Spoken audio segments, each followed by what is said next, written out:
Assalamualaikum warahmatullahi wabarakatuh. Salam sejahtera untuk kita semua. Om Swastiastu, Namo Buddhaya. Salam kebajikan, Rahayu. Salam Pancasila, Merdeka. Saudara-saudara sekalian, seluruh rakyat Indonesia yang saya cintai dan banggakan dimanapun kalian berada. Puji syukur kehadirat Allah Subhanahu wa Ta'ala atas rahmat dan karunia-Nya yang diberikan kepada kita semua. Pada momentum yang sangat baik ini, setelah mendengarkan dengan seksama terhadap apa yang terjadi dalam kehidupan politik kita masa sekarang dan mempertimbangkan segala sesuatunya dengan hati nurani yang jernih, sebagai kontemplasi, maka saya memutuskan sudah tiba saatnya untuk berbicara. Berbicara dengan nurani, berbicara dengan tuntunan akal sehat, dan berbicara dengan kebenaran yang hakiki. Dengan melihat persoalan yang kita hadapi akhir-akhir ini, maka izinkan saya berbicara di sini sebagai anak bangsa yang ikut berjuang bagi tegaknya demokrasi Indonesia, juga berbicara sebagai Presiden kelima Republik Indonesia dan sebagai Ketua Umum Partai Demokrasi Indonesia Perjuangan.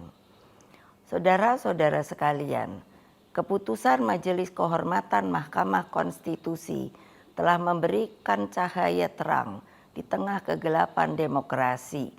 Keputusan MK tersebut menjadi bukti bahwa kekuatan moral, politik kebenaran, dan politik akal sehat tetap berdiri kokoh meski menghadapi rekayasa hukum konstitusi. Kita semua tentunya sangat-sangat prihatin dan menyayangkan mengapa hal tersebut sampai terjadi. Berulang kali saya mengatakan bahwa konstitusi itu adalah pranata kehidupan berbangsa dan bernegara yang harus diikuti dengan seluruh-seluruhnya.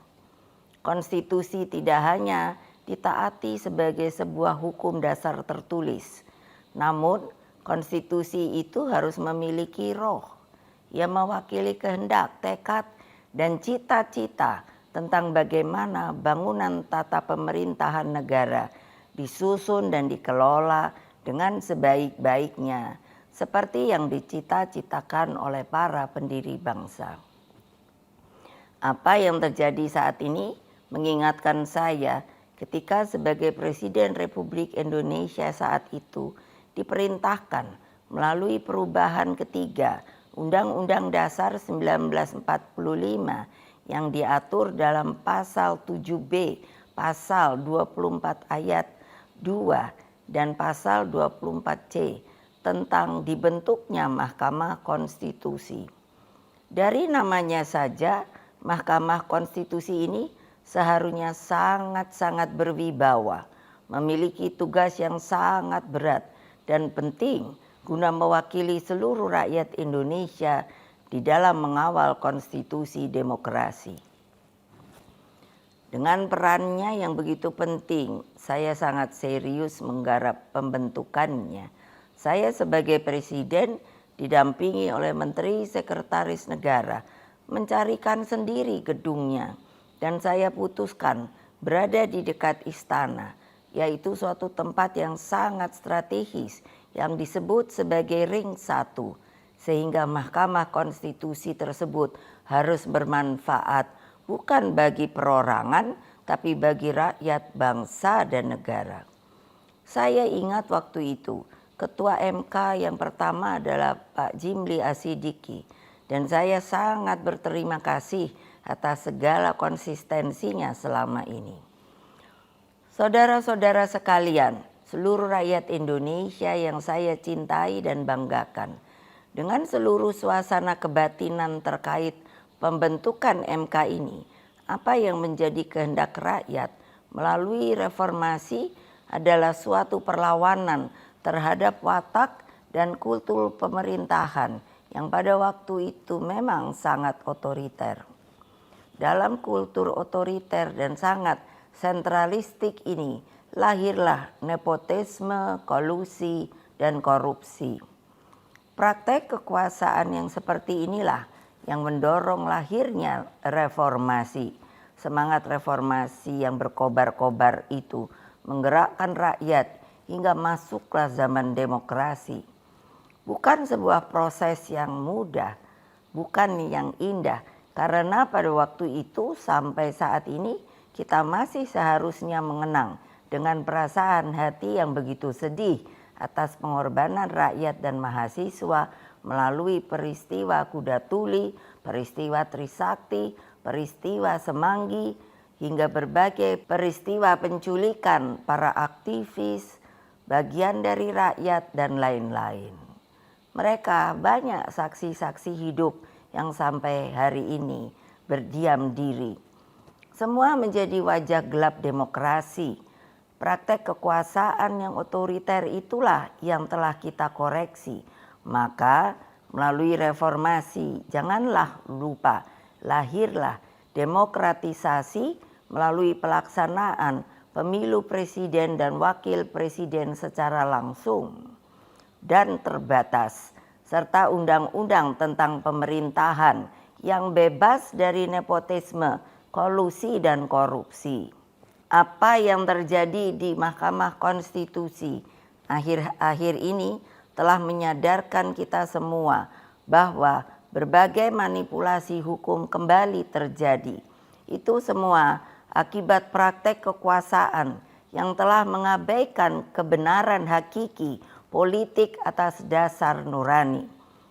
Saudara-saudara sekalian, seluruh rakyat Indonesia yang saya cintai dimanapun kalian berada, jangan lupa kita adalah bangsa pejuang. Kita bangsa yang mampu mengatasi berbagai cobaan sejarah. Karena itulah dalam situasi seperti ini, mari kita kawal pemilu 2024 dengan nurani dan sepenuh hati. Kita jadikan pemilu 2024 sebagai momentum untuk mendapatkan pemimpin terbaik yang benar-benar mewakili seluruh kehendak rakyat Indonesia, mengayomi agar Indonesia menjadi bangsa hebat, unggul, dan berdiri di atas kaki sendiri. Rekayasa hukum tidak boleh terjadi lagi. Hukum harus menjadi alat yang menghadirkan kebenaran. Hukum harus menjadi alat mewujudkan keadilan. Hukum harus menjadi alat mengayomi seluruh bangsa dan negara Indonesia. Dengan keadilan inilah kemakmuran pasti akan bisa diwujudkan. Karena itulah terus genggam erat semangat reformasi itu. Jangan lupa terus kawal demokrasi berdasarkan nurani. Jangan takut untuk bersuara, jangan takut untuk berpendapat, selama segala sesuatunya tetap berakar pada kehendak hati rakyat. Terus kawal dan tegakkan demokrasi. Itulah kewajiban kita sebagai warga bangsa dan bahkan menjadi keharusan setiap anak negeri dan bangsa agar tidak terjadi kesewenang-wenangan. Sebab kedaulatan rakyat harus terus kita junjung tinggi. Pemilu yang demokratis, yang jujur, adil, langsung, umum, bebas, dan rahasia harus dijalankan tanpa ada kecuali. Rakyat jangan diintimidasi seperti dulu lagi. Jangan biarkan kecurangan pemilu yang akhir ini terlihat sudah mulai akan terjadi lagi. Gunakan hak pilihmu dengan tuntunan nurani. Semoga Allah yang Maha Kuasa meridui perjuangan kita.